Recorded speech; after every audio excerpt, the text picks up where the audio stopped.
সুপ্রিয় দর্শক, আজকে আমাদের মাঝে উপস্থিত রয়েছেন আবৃত্তি শিল্পী ও লেখক জিনিয়া ফেরদৌস রুনা। শুভ সকাল, কেমন আছেন? শুভ সকাল, খুবই ভালো আছি।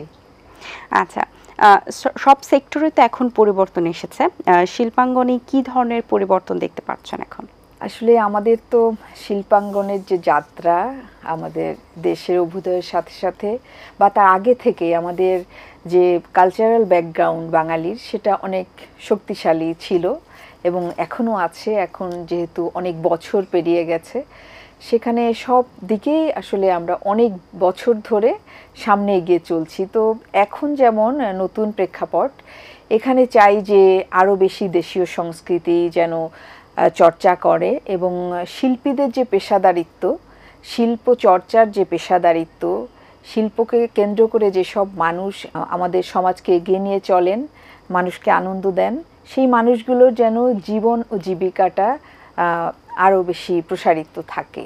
শিল্প সংস্কৃতির অনেক অঙ্গনে আপনি কাজ করছেন, আবৃত্তি শিল্পী হিসেবে আপনার পথ চলা শুরু কিভাবে? এটা একদম ছোটবেলা থেকে, যেটা আমি সবসময় অনুভব করি, যে সেই আদর্শ লিপি বা আমাদের অ আ ক খ পড়ি যখন, তার আগেই আমরা একদম ছোট অবস্থায় যে আমাদের নানি দাদি তাদের কাছে কিন্তু আমরা গল্প শুনি, বিভিন্ন রকম গল্প, সেটা সিরাজউদ্দৌলা হোক, সেটা বিভিন্ন চলচ্চিত্র গুনাই বেবি হোক, বা বিভিন্ন জারি সারি গান আমরা শুনি।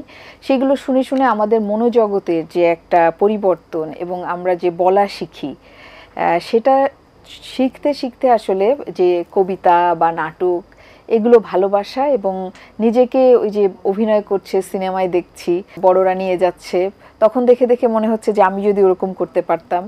তখন তাদের যেরকম করে তারা সংলাপ বলেন বা নাচ করেন, নিজেই আয়নায় দেখে, অনেকেই করেন তখন, ছোটবেলা করে তারা।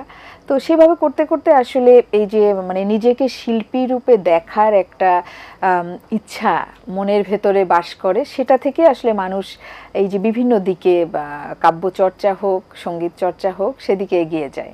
এখন বাংলাদেশে আবৃত্তি চর্চা কতটা করা হচ্ছে বলে আপনি মনে করেন? হ্যাঁ, অবশ্যই অনেক অনেক ভালো ভালো কাজ করছে। বিশেষত ঢাকা তো আছেই, ঢাকা ছাড়াও বিভিন্ন অঞ্চলে, জেলা শহরগুলোতে শিল্পকলা একাডেমি আছে। আমাদের সময় যে খেলাঘর ছিল, সেগুলো অন্যান্য নামে বা তাদেরও কিছু চর্চা এখনও অব্যাহত আছে। তো আমি মনে করি যে শিল্প চর্চার ক্ষেত্রে অনেক নিবেদিত মানুষ আছেন, যারা নিজের পকেটের টাকা খরচ করেও তারা কিন্তু শিল্প চর্চা করেন। অন্যান্য চাকরিতে আছেন, তারা এটাকে পেশা ভাবেন না, কিন্তু তারা প্রণোদনা দেন এবং উৎসাহিত করেন আজকে নতুন প্রজন্মকে, যে তাদেরকে যদি শিখাই, তারা যদি আমার একটা লেখা গান গায়, তাহলে আমার মনটা ভরে যাবে, বা আমার চমৎকার একটি নাটক আমি পছন্দ করি, সেটা যদি শিশু কিশোররা করে বা বড়রা করে, সে খুশি হয়। তো বিশেষত আমাদের দেশে এখন পর্যন্ত শিল্প চর্চাটা একেবারেই মানে প্রাণের তাগিদে হচ্ছে বলা চলে। এবার আপনার কণ্ঠে একটি আবৃত্তি শুনতে চাই। নিশ্চয়ই, কবিগুরু রবীন্দ্রনাথ ঠাকুরের সোনার তরী কবিতাটি শোনাচ্ছি। গগনে গরজে মেঘ, ঘন বর্ষা, কুলে একা বসে আছি, নাহি ভরসা। রাশি রাশি ভাড়া ভাড়া, ধান কাটা হলো সারা, ভরা নদী খুঁড়ো ধারা, খর পরশা। কাটিতে কাটিতে ধান এলো বর্ষা, একখানি ছোট ক্ষেত, আমি একেলা, চারিদিকে বাঁকা জল করিছে খেলা। পরপারে দেখি আঁকা, তরু ছায়া মসি মাখা, গ্রামখানি মেঘে ঢাকা, প্রভাত বেলা। ওপারেতে ছোট ক্ষেত, আমি একেলা, গান গেয়ে তরিবে কে আসে পারে, দেখে যেন মনে হয় চিনি হারে। ভরা পালে আসে যায়, কোনো দিকে নাহি চায়, ঢেউগুলি নিরুপায় ভাঙে দুধারে, দেখে যেন মনে হয় চিনি উহারে। ওগো তুমি কোথা যাও, কোন বিদেশে, বাড়িকে ফেরাও তরি কুলেতে এসে। যেও যেথা যেতে চাও, যারে খুশি তারে দাও, শুধু তুমি নিয়ে যাও ক্ষণিক হেসে, আমারই সোনার ধান কুলেতে এসে। ঠাই নাই ছোট সে তরি, আমারই সোনার ধানে গিয়েছে ভরি। শ্রাবণ গগন ঘিরে ঘন মেঘ ঘুরে ফিরে, শূন্য নদীর তীরে রহিনু পড়ি। যাহা ছিল নিয়ে গেল সোনার তরি। বাহ, চমৎকার, অসংখ্য ধন্যবাদ আপনাকে। আপনার লেখার অভ্যাসটা কিভাবে তৈরি হয়েছিল এবং কি ধরনের লেখালেখি বেশি পছন্দ করেন? লেখালেখির অভ্যাসটা আসলে মানে ছোটবেলায় আমাদের যেমন আমরা মফস্বল শহরে বড় হয়েছি, সেখানে কিন্তু তখন এমন ডিজিটাল বাংলাদেশ ছিল না। তখন সবাই একটা ছোট টেলিভিশন থাকতো এবং মাঝে মাঝে সিনেমা দেখতো, মাঝে মাঝে মঞ্চ নাটক হতো, যাত্রা হতো। এগুলো আমরা ছোটবেলায় আমার মামার বাড়িতে দেখেছি। অনেক দূরের গ্রামে যাত্রাপালা হচ্ছে, সবাই দল বেঁধে দেখছে। সেই তখন হয়তো আমরা স্কুলেও পড়ি না, সেই স্মৃতিগুলো আমার মনে পড়ে যে অনেক রাতে যাত্রা যখন শেষ হলো, মামার সাথে ফিরছি, তারপরে সেই হ্যাচাক লাইট ধরে টর্চ দিয়ে চলছে তারা, হ্যারিকেন। হ্যাঁ, সেই প্রত্যন্ত গ্রামে তো তখন ইলেকট্রিসিটি ছিল না, বিভিন্ন অসুবিধা ছিল তাদের, কিন্তু সমস্ত অসুবিধার মধ্যেও যে জিনিসটা ছিল, মানুষ কিন্তু খুব কাছের ছিল। সেই সময়টা একেবারে মাটির গন্ধ পাওয়া যেত। এখন যেমন অনেক দালান কোঠা হয়েছে, শিল্প চর্চাও অনেক প্রসারিত হয়েছে, কিন্তু তখনকার যে শিল্পীরা ছিলেন, তখন যে লেভেলের শিল্পীরা শিল্পচর্চা করতেন একটা যাত্রাপালায়, তাদের সেই উচ্চকণ্ঠ অভিনয়, সেটা দেখে কিন্তু অনেকে কেঁদে ফেলতো। ওরা জানতো এটা অভিনয় করছে। যাত্রাপালা তো একেবারেই মানে সামনে মানুষ আছে, ওরা একদম ইয়ে করছে। অনেক সময় মেয়ের অভিনয় ছেলেরা করতো, কারণ মেয়েদের পাওয়া যেত না।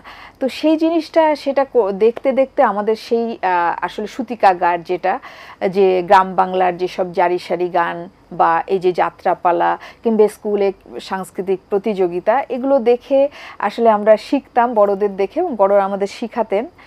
সেই থেকে আসলে এই যে শিল্পচর্চা বা লেখালেখি যে জিনিসটা, আমাদের সময় ম্যাগাজিন হতো, স্কুলে ম্যাগাজিন বের হতো বা পত্রিকা বের হতো। আবার যারা ধরো যে নজরুলের উপর আমাদের লেখা আহ্বান করেছে 5 পর্যন্ত ছাত্রছাত্রীদের, তো সেখানে নজরুলের বিষয়ে অনেকেই লিখছে, যারা জমা দিচ্ছে, সেখান থেকে বিভিন্ন ফাউন্ডেশন পুরস্কৃত করত, তারা বই উপহার দিত। এই যে বই উপহার দেওয়ার যে বিষয়টা, সেখান থেকেই আসলে আমাদের লেখা বা বইয়ের প্রতি আগ্রহ জন্মেছে।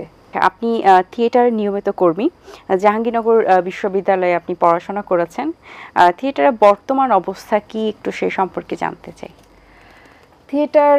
আমি থিয়েটার নিয়ে আশাবাদী যে থিয়েটার অনেক চলছে, অনেক এক্সপেরিমেন্টাল নাটক হচ্ছে, নতুন নতুন ধরনের দেশজ কাহিনী নিয়ে হচ্ছে, আবার ন্যাশনালি ইন্টারন্যাশনালি বিভিন্ন বিষয়ের কোলাজ বিষয় নিয়ে হচ্ছে। এবং এখন যে একটা দেশের যে সংকট, সেটা তো আছেই, তাছাড়া বিশ্ব ছাপিয়ে একটা মানুষের যে সংকট, এই যে আধুনিক যুগে যে মানুষের যে একাকিত্ব বা মানুষের যে কষ্ট বেদনা, তার যে চাওয়া পাওয়ার যে দ্বন্দ্ব, সেগুলো নিয়েও অনেক নাটক হচ্ছে এবং বিভিন্ন আঙ্গিকে, কখনো একক পারফরমেন্সে হচ্ছে, কখনো দলীয় হচ্ছে, সেখানে গান নাচ ব্যবহার হচ্ছে, আবার কেউ আছে মাইম দিয়ে অভিনয় হচ্ছে। হ্যাঁ, এগুলো বিভিন্ন, যে যেমন পারে। কিছু ডান্স নির্ভর কিছু নাটক আছে, সেগুলো বিভিন্ন ডান্স যারা যে সংগঠনগুলো আছেন তারা করছেন। পাপেট শো হচ্ছে, বিভিন্ন রকম পুতুল নাচ হচ্ছে। তো থিয়েটার আসলে একটা বড় ক্যানভাসে চলছে এবং আমি আশাবাদী। আমি উল্লেখ করতে চাই যে নহ বেধুয়া নহ বীরঙ্গনা এমন একটি নাটক সম্প্রতি আমার খুব ভালো লেগেছে এবং আমি নিজে ওইটা সোলো পারফরমেন্স করার আগ্রহী। জানি না এটা অনেক কষ্টসাধ্য, কারণ এখানে অন্তত না হলেও 30টা চরিত্র আছে। তো 30টা চরিত্র যদি 30 জন করেন, সেটা একটা একরকম উপস্থাপন। আর যদি কেউ একক পারফরমেন্স মানে নিজে করে, একক অভিনয় করে, সেক্ষেত্রে কিন্তু আরেকটা আনন্দ বা মানে খুব চ্যালেঞ্জের বিষয়। তো সেটা আমি সবসময় করি, যেমন নতুনদের নিয়ে থিয়েটার আমি এখনো সুযোগ পেলেই করি না যে একেবারে তা নয়। তো এটা ভালো লাগে, থিয়েটারের আনন্দটা অন্যরকম, একদম কাছাকাছি, দর্শকের হয়তো 2 হাত দূরে বসে আছে এবং দর্শক তার এক্সপ্রেশন দেখতে পাচ্ছে, এবং তার সাথে একটা কমিউনিকেশন তৈরি হচ্ছে।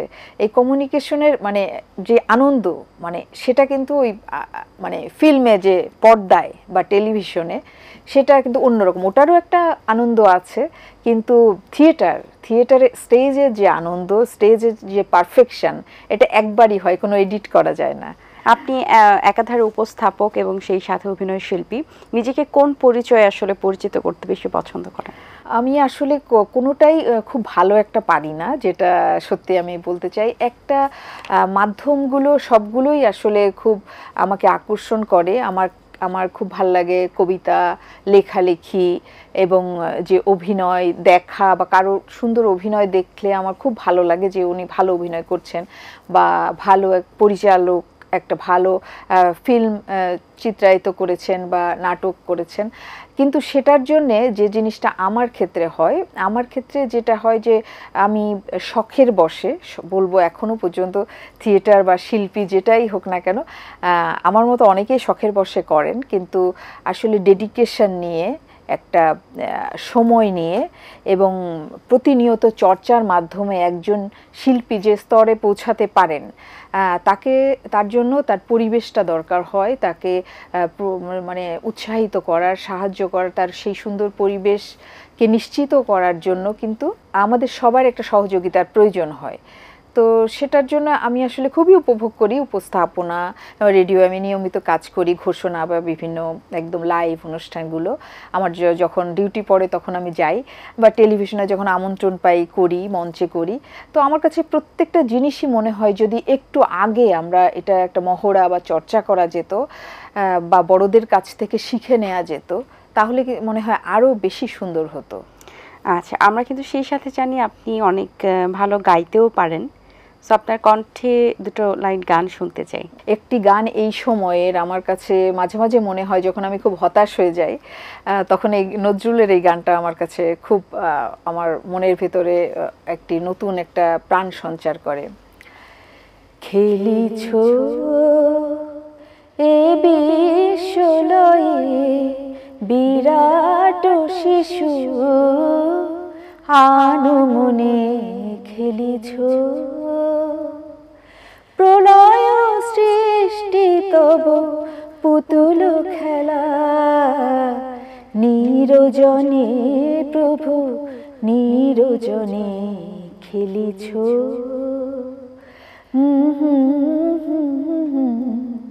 বিরাট শিশু আনুমনে খেলিছ,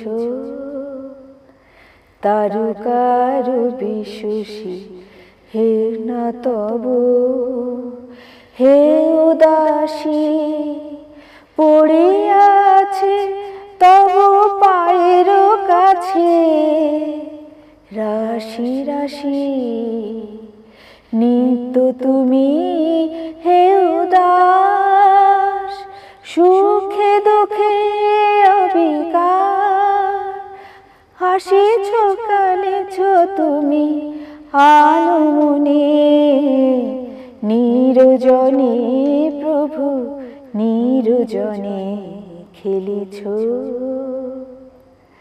আসলে কথা সুর সব চেঞ্জ হয়ে গেল, আমি তো একেবারেই মানে ধন্যবাদ, অনেক ধন্যবাদ।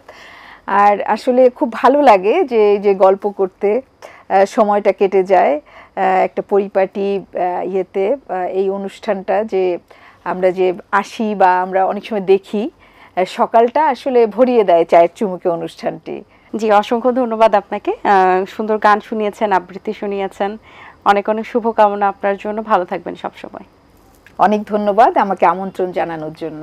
দর্শক, আশা করছি আজকের আয়োজন আপনাদের ভালো লেগেছে। আজ এই পর্যন্তই। আপনাদের সঙ্গে দেখা হবে আগামী পর্বে নতুন কারোর সঙ্গে। সেই পর্যন্ত ভালো থাকুন, সুস্থ থাকুন এবং এটিএন বাংলার সাথেই থাকুন। আল্লাহ হাফেজ। দিন আসে দিন যায়, সময়টা চলে যায়, তবু আছি এই বেশ ভালো। জীবনটা রঙময়, যেভাবেই হওয়া চাই, নয় কভু সাদা কালো। এই আশাতে স্বপ্ন ভাসে, সুখ হাসে চোখে মুখে চায়ের চুমুকে।